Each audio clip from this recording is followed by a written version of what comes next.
ओम शांति। आज प्यारे मीठे बाबा की अव्यक्त मुरली मंथन की डेट है 26 जनवरी 2025। तो आज है 26 जनवरी अर्थात गणतंत्र दिवस। ठीक है, हमारे संविधान का दिवस इसी दिन लागू हुआ था 26 जनवरी 1950 को। तो हम सब रिपब्लिक डे भी मनाएंगे। और परमात्मा ने हमारे लिए कौन से संविधान आज बताए हैं, मन का संविधान आज हम सुनते हैं। तो बाबा ने कहे, प्रत्यक्षता के लिए साधारणता को अलौकिकता में परिवर्तन कर दर्शनीय मूर्त बनो। प्रत्यक्षता के लिए ईश्वर की प्रत्यक्षता, भगवान प्रत्यक्ष कैसे होंगे? जब हम अपने साधारण जीवन को अलौकिक जीवन बना देंगे और संसार के लिए दर्शनीय मूर्त बन जाएंगे। तो बाबा ने इसको बहुत सुंदर वाणी चलाई है, सुनते हैं। तो आज बाप दादा अपने चारों ओर के ब्राह्मण बच्चों के मस्तक के बीच भाग्य के 3 सितारे चमकते हुए देख रहे हैं। कितना श्रेष्ठ भाग्य है। तो ये सितारा है, पहला है अलौकिक श्रेष्ठ जन्म का भाग्य, दूसरा है श्रेष्ठ संबंध का भाग्य और तीसरा है सर्व प्राप्तियों का भाग्य। सुना? पहला है अलौकिक श्रेष्ठ जन्म, क्योंकि भगवान से हम मिले, भगवान के घर हमारा जन्म हुआ, हमने अपने पिता को पहचान लिया। दूसरा श्रेष्ठ संबंध, ईश्वर से हमारा संबंध हो गया। हम जब आरती में गाते हैं ना, माता पिता बंधु सखा, सिर्फ गाते आए, पहचान नहीं थी, लेकिन अब हमने उन्हें पहचान भी लिया। तीसरा है सर्व प्राप्ति, जब ईश्वर को पहचान लिया, जान लिया, मान लिया, उनके नियम पे चल रहे, तो फिर प्राप्तियां पीछे कहाँ रहेंगी? प्राप्तियां भी हमारे भाग्य में आ गई। तो समझा, ये श्रेष्ठ जन्म के हमारे 3 भाग्य हैं। तो तीनों भाग्य के चमकते हुए सितारे को देख भगवान भी हर्षित हो रहे हैं।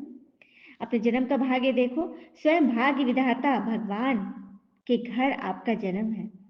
जब जन्मदाता ही भाग्य विधाता है, तो जन्म कितना अलौकिक और श्रेष्ठ हो गया। आप सबको भी अपने भाग्य के जन्म का नशा व खुशी है ना? बाबा पूछ रहे हैं। हाँ जी बाबा। साथ साथ संबंध की विशेषता देखो, सारे कल्प में ऐसा संबंध अन्य किसी भी आत्मा के साथ नहीं है। आप विशेष आत्मा को ये 3 संबंध प्राप्त है, एक पिता का, एक शिक्षक का, एक सदगुरु का। तीनों रूप में हमको भगवान मिल गए। हाँ, ऐसे एक द्वारा 3 संबंध सिवाय ब्राह्मण आत्माओं के किसी को भी मिला नहीं है। आप ब्राह्मण आत्माओं को मिला है, तो अनुभवी हो ना। क्या बात है। ऐसी पालना, परमात्म पालना, परमात्म प्यार, परमात्म वर्षा किसको प्राप्त हुआ है? तो एक ही है, पिता भी है, पालनहार भी है और शिक्षक भी है। तो हर आत्मा के जीवन में विशेष 3 संबंधी आवश्यकता। देखिए, कोई भी बच्चा जन्म लेता है, 3 आवश्यकता उसको जीवन की होती है। सबसे पहले तो उसके माता पिता होते हैं जिन्होंने उनको जन्म दिया, फिर वो पढ़ाई करता है, टीचर, और उसके बाद लास्ट में सदगुरु की आवश्यकता होती है। कहते हैं ना कि लास्ट समय तुम गुरुमुखी हो जाओ, गुरु को पालो। और यहाँ पे हमें तीनों चीज मिल गए। एक में 3 का फायदा। तो ऐसे श्रेष्ठ भाग्यवान आप बच्चों के अलावा कोई नहीं है। सुना? तो आप निश्चय से कहते हो ना कि हमारा हर कदम किसके आधार से चलता है? श्रीमत के आधार पे हमारा हर कदम चलता है, क्योंकि हम श्रीमत पर ही चलते हैं। तो चेक करो, हर कदम आपका श्रीमत प्रमाण चलता है। भाग्य तो प्राप्त है, लेकिन भाग्य की प्राप्ति का जीवन में अनुभव किया है? जो भाग्य मिले हैं उसको जीवन में कभी अनुभव किया है? हर कदम श्रीमत पर है, वह कभी कभी मनमत व परमत तो नहीं करते। बाबा पूछ रहे हैं, हर कदम आपका श्रीमत पर है या कभी मनमत और परमत मिक्स करते हो? इसकी परख है। अगर कदम श्रीमत पे है तो हर कदम में पद्मों की कमाई जमा होगी, और अगर मनमत परमत पे है तो फिर हर कदम फंसते ही रहोगे। तो अब क्या चाहिए? श्रीमत चाहिए कि मनमत परमत चाहिए? श्रीमत चाहिए बाबा। ठीक है, क्योंकि भगवान से जब जुड़े तो सर्व प्राप्तियां हमारे ही हक में है। और कहते हैं ना, कभी भी मिलने पर अहंकार मत करना, क्योंकि देने वाला और छीनने वाला दोनों एक ही है। कब वो छीन लेंगे ना, पता ही नहीं चलेगा। इसीलिए चुपचाप आंख बन के नाक की सीध पर श्रीमत पर चलते रहो, क्योंकि भगवान हमें चला रहा है, तो देने वाले भगवान हमें भरते रहेंगे। ये निश्चय होना चाहिए। और कहते हैं ना, बाबा भी कहते हैं, मेरा हर बच्चा, जब कोटों में भी कोई है तो सब बच्चे नंबर वार नहीं, नंबर 1 है। भगवान सभी को नंबर वार देखना नहीं चाहते। भगवान चाहते हैं कि मेरा हर बच्चा नंबर 1 बने। तो अपने से पूछो, क्या मैं नंबर वार हूँ या नंबर 1 हूँ? क्या हो? पूछ रहे बाबा। नंबर 1 है बाबा। तो जो समझते हम नंबर 1 है और सदा रहेंगे, हाँ, ऐसे निश्चय बुद्धि जो अपने आप को समझते हैं वो बच्चे हाथ उठाओ। तो बाबा ने सबसे हाथ उठाया, हाँ जी बाबा। फिर बाबा ने ये भी बात बोले, ऐसे मत हाथ उठाना, सोच समझ के उठाना, लंबा हाथ उठाओ। हाँ, हाथों ने तो बहुत ही उठाया, बहुतों ने हाथ उठाया, लेकिन सिर्फ हाथ, चमड़े का हाथ मत उठाना, मन का हाथ उठाना, कि संकल्प करना है कि हमको नंबर 1 बनना ही है हिम्मत? बाबा पूछ रहे हैं, हिम्मत है? तो बच्चों ने फिर हाथ उठाया, क्योंकि भगवान माउंट आबू मधुबन में जब आते हैं ना, तो सामने बैठे हजारों बच्चों से पूछते हैं, तो बच्चे बाबा को रिस्पॉन्स करते हैं। ठीक है, फिर बाबा ने देखा मन में समाया हुआ तो है, लेकिन मन तक है, चेहरे और चलन तक इमर्ज नहीं हुआ। मैंने बातें हम करेंगे, हिम्मत रख ली, तो वो सिर्फ मन में समाया, वाणी कर्म चेहरे चलन पे नहीं है, तो उसको भी लाना है। मतलब सिर्फ मन तक नहीं रखना है, तो वचन और कर्म तक भी लाना है। ठीक है, तभी तो आप बनोगे दर्शनीय मूर्त। आपको देखकर सभी के दुख दर्द दूर हो जाए। आपका चेहरा ही बतावे कि आप दर्शनीय मूर्त हो। आपके जड़ क्षेत्र जो देवी देवताओं की पूजा होती है, अभी तक भी मूर्ति रूप में है, लेकिन कितनों की वो मनोकामना पूरे करते हैं, उनको देख कर कितनों को मन की शांति मिलती है, तो वो तो मूर्ति है। और आप चैतन्य में हो, वो तो कुछ बोल नहीं सकते, लेकिन आप बोल रहे हो, आप बोलकर हर एक के दुख को दूर कर रहे हो, है ना बड़ी बात। तो ऐसा दर्शनीय मूर्त बनना है ना, तो अब से आपकी हर चलन से ये अनुभव हो, कर्म चाहे साधारण भी हो, काम कुछ भी करो, लेकिन आपकी अवस्था एकदम टॉप की होनी चाहिए। ठीक है, तो बाबा आप सबका फाइल देखेंगे, क्योंकि फाइल सबका है, भगवान के पास सबका फाइल है।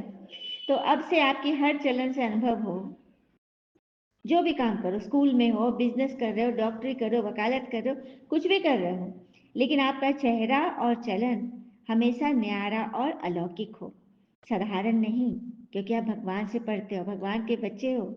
हाँ, तो ये इस चीज का तो आप मतलब रिगार्ड रखो ना। हम्म तो हर एक आत्मा को साधारण कर्म करते भी दर्शनीय मूर्त बनना है। तो ऐसा हो सकता है? पूछ रहे हैं बाबा, हो सकता है? आगे वाले बोलो, हो सकता है? तो फिर सभी बच्चों ने हाथ उठाया। ठीक है, बाबा ने बोला कि चलो बधाई हो, हाथ उठाने में तो सब तेज है। ठीक है, फिर भगवान ने कहा कि सभी बच्चों में यह श्रेष्ठ आशा होनी चाहिए कि भगवान की प्रतिष्ठा करनी है, भगवान को सिद्ध करना है, भगवान को प्रकट करना है। तो आपका चेहरा और चलन ही प्रकट करेगा, भाषण नहीं करेगा।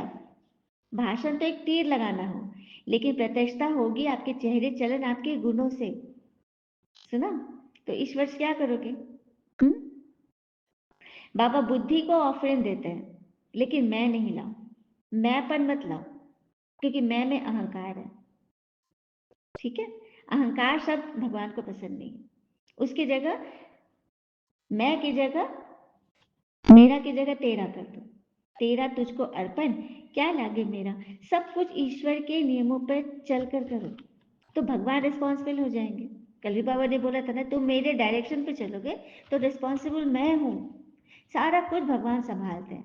आपके घर परिवार, बच्चे, संबंधी, कलीग्स, जितने भी लोग हैं आपके साथ जुड़े हुए, क्योंकि आप उस वृक्ष के जड़ हो। जड़ अगर सही है, उन्नत है, तो उस वृक्ष को हरा भरा होने से, फलदार होने से कोई रोक ही नहीं सकता। और जिसकी पालना, जिसका पोषण स्वयं ईश्वर कर रहे अपनी छत्र छाया के द्वारा, तो कितनी बड़ी बात है। हाँ, तो बस प्रत्यक्षता का प्लान ही है आपका प्रैक्टिकल जीवन, क्योंकि थ्योरी तो आपने बहुत पढ़ी, ये मुरली आप कब से पढ़ रहे हो, जब से आप ज्ञान में है, लेकिन अब उसको क्या करना, प्रैक्टिकली जीवन में अपनाना, आपका जीवन ही सबके लिए आदर्श बन जाए। ठीक है, तो सभी ने हिम्मत बहुत अच्छी दिखाई, इसके लिए भगवान हमें पदम गुना मुबारकबाद दे रहे हैं। वैसे भी देखो, जो श्रेष्ठ आत्माएं होती है, उन्हों का हर वचन को सत्य वचन कहते हो ना, जैसे कि साधु सन्यासी कुछ भी प्रवचन सुनते हो तो क्या कहते हो, सत्य वचन महाराज।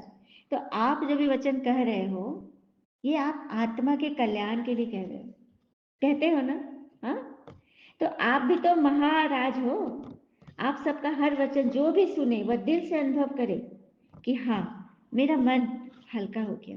हाँ, मन में जो कुछ भरा हुआ था वो निकल गया, कितनी बड़ी बात है। तो आपके वचन हो गए ना सत्य वचन। तो अभी कर्म तक लाओ, वाणी तक लाओ, चेहरे तक लाओ और चलन में लाओ, तभी सभी कहेंगे। आपका एक गीत है ना, शिव शक्तियाँ आ गई धरती पे, शिव शक्तियाँ आ गई, चैतन्य में वो देवियाँ आ गई, चैतन्य में वो देवियाँ आ गई, शिव शक्तियाँ आ गई धरती पे, शिव शक्तियाँ आ गई। तो शिव शक्ति अकेले थोड़ी आएंगी, साथ में शिव भी आएंगे, उन्हीं को तो प्रत्यक्ष करेगी। तो अब छोटे छोटे खेल पाल बंद करो, नखरे वखरे बंद करो, अब तो बस एक ही स्लोगन याद करो, परिवर्तन परिवर्तन परिवर्तन। तो कहाँ से शुरू करना है? स्व परिवर्तन, स्वयं के परिवर्तन से ही विश्व परिवर्तन होगा। तो खुद को पहले संभालो, सुधारो, ठीक है? तो बस परिवर्तन सब बदल, और ये नहीं करना है कि दूसरों को बदलना है, नहीं, मुझे बदलना है। आप बदलोगे ना, जग बदलेगा।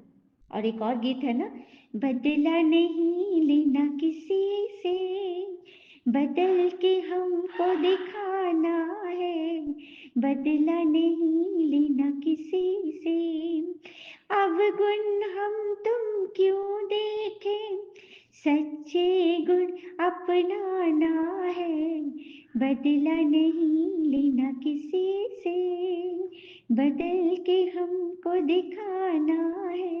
तो ऐसा कभी नहीं सोचना है कि दूसरा बदले तो मैं बदलूं, नहीं, मैं बदलूं तो जग बदलेगा। तो मुझे ही अर्जुन बनना है और भगवान का नंबर 1 बच्चा बनना है। सुना? फिर बाबा ने सभी को याद कर दी, चारों ओर के बहुत बहुत भाग्यवान आत्माओं को, सारे विश्व के बीच करोड़ों में कोई में भी विशेष आत्माओं को, सदा अपने चलन और चेहरे द्वारा भगवान को प्रत्यक्ष करने वाले विशेष बच्चों को, सदा सहयोग और स्नेह के बंधन में रहने वाले श्रेष्ठ आत्माओं को, सदा ब्रह्मा पिता समान हर कर्म में अलौकिक कर्म करने वाले अलौकिक आत्माओं को बाप दादा का याद प्यार और नमस्ते। तो बाप दादा नाम यहाँ पे क्यों आता है? तो बाप हो गए हमारे शिव बाबा भगवान, और दादा हो गए हमारे लेखराज दादा, जिनके तन में भगवान ने प्रवेश किया। तो दोनों जब कंबाइंड हो गए तो क्या बन गया वर्ड? बाप दादा। तो बाप दादा हमें नमस्ते करे, तो हम बच्चे भी प्यारे बाप दादा को दिल से पद्म पद्म गुना याद प्यार और नमस्ते। फिर बाबा सेवा के प्रति बात कर रहे हैं कि विंग्स की सेवा में अच्छी रिजल्ट दिखाई देती है। जितने भी विंग्स है ब्रह्मा कुमारीज की, वो सारे अपना अपना अच्छा काम, जैसे कि सड़क सुरक्षा नियम है, बालिका राष्ट्रीय दिवस है, फिर है स्वच्छता अभियान है, वृक्षारोपण है, जितने भी कार्य गवर्नमेंट के अथॉरिटी से, यूनिसेफ और यूएनओ के द्वारा ये लोग अपना काम गवर्नमेंट के द्वारा टैग लेकर के ये ब्रह्मा कुमारी संस्था अच्छी रीति सेवा कर रही है। क्योंकि यहाँ कोई सोशल सर्विस मतलब शरीर नहीं कर रहा सर्विस, यहाँ आत्मा सेवा कर रही है, और आत्मा जब करेगी तो उसमें पूर्णता तो होगी ही। ठीक है, यहाँ कोई मान शान के लिए हम लोग सेवा नहीं करते, हम विश्व का कल्याण, भारत के कल्याण के लिए सेवा हो रही है। इसके लिए बाबा का दिल से शुक्रिया कि उन्होंने यह संस्था प्रजापिता ब्रह्मा कुमारी ईश्वरीय विश्वविद्यालय स्थापन किया, जहाँ ईश्वर के नियमों पर, ईश्वर के डायरेक्शन, ईश्वर के वाइब्रेशन से हम ब्रह्मा कुमार कुमारियाँ ये सेवा कर रहे हैं।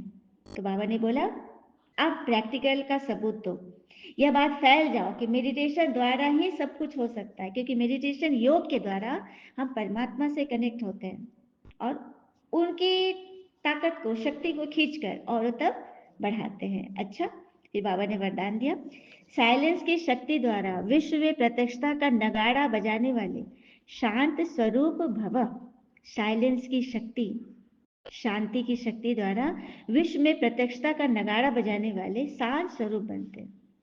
तो गाया हुआ है ना, साइंस के ऊपर साइलेंस की जीत, साइंस के ऊपर साइलेंस की जीत। अच्छा, साइंस को जन्म किसने दिया? साइलेंस ने ना। जो भी आविष्कारक थे, जितने भी साइंटिस्ट वगैरह, जब शांति में चले गए, डीप साइलेंस, 10 साल 20 साल 40 साल की तपस्या किया, तब परमात्मा को उन पर भरोसा हुआ, उन्होंने एक विचार का बीज उनके मस्तिष्क में डाल दिया, तभी तो वो इन्वेंट कर पाए। शांति ही आविष्कार की जननी है, और वो शांति का सागर स्वयं भगवान आ गया। तो क्या बात है। तो जितना समय व संपूर्णता समीप आती जाएगी, उतना ऑटोमेटिक आवाज में अधिक आने से प्राप्ति होती जाएगी। जैसे अभी चाहते हुए भी आदत आवाज में आ जाती है, आवाज में आ जाते हो ना, बस आवाज से परे हो जाओ, वाणी से परे, व्यर्थ वाणी से परे। ठीक है, प्रोग्राम बनाकर आवाज में आओ, कैसे किसका कल्याण करना है, ठीक है। तो विजय का नगाड़ा बजने ही वाला है। इसके लिए जितना समय मिले शांत स्वरूप स्थिति में स्थित रहने के अभ्यासी बनो, मतलब शांति का अभ्यासी बनो। अपने आप को शांत रखो, वैतवाद से जितना परे हो जाओगे, मन की जितने भी हलचल से, क्यों क्या कैसे ऐसे वैसे इसका उसका, उन सब से ऊपर। और कहते हैं ना, सारी पढ़ाई लिखाई धरी की धरी रह जाएगी जब जिंदगी अपना सिलेबस बदल देगी।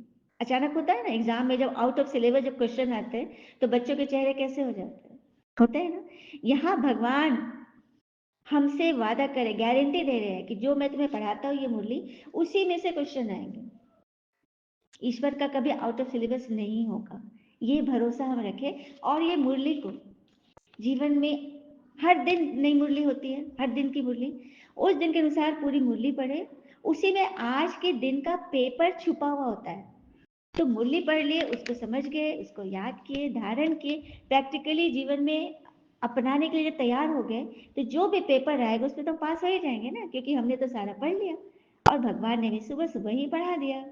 ठीक है, तो ऐसा करेंगे तो कभी हमारे जीवन से हम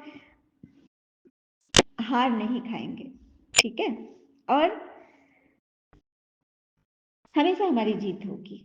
ठीक है, स्लोगन है, जीरो पिता के साथ रहने वाले ही हीरो पाठधारी है। सुना, जीरो पिता अर्थात बिंदु, परमात्मा है बिंदु, ज्योतिर्बिंदु बोलते हैं ना, क्या बोलते हैं, ज्योति बिंदु परमात्मा। तो परमात्मा बिंदु, हम आत्मा भी बिंदु, पॉइंट ऑफ लाइट, और ये ड्रामा भी बिंदु। तो बिंदु स्वरूप जीरो पिता के साथ सदा जो साथ रहेंगे वही तो बनेंगे हीरो पाठधारी। और कहते हैं ना, ईश्वर हमें कैसे परखता है पता है, परीक्षाएं भी लेता है, कठिनाई भी देता है और गिरने भी नहीं देता। क्या बात है। तो ऐसे भोले बाबा का दिल से शत शत नमन। ओम शांति। शुक्र है मीठे बाबा और बाबा के प्यारे प्यारे बच्चे, आप सबका जीवन सदैव सुख शांति समृद्धि सफलता संतुष्टता सदा भरपूर रहे, और हीरो पाठधारी का प्ले हमेशा आपके जीवन में चलता रहे चलता रहे चलता रहे। ओम शांति। शुक्रिया बाबा, शुक्रिया।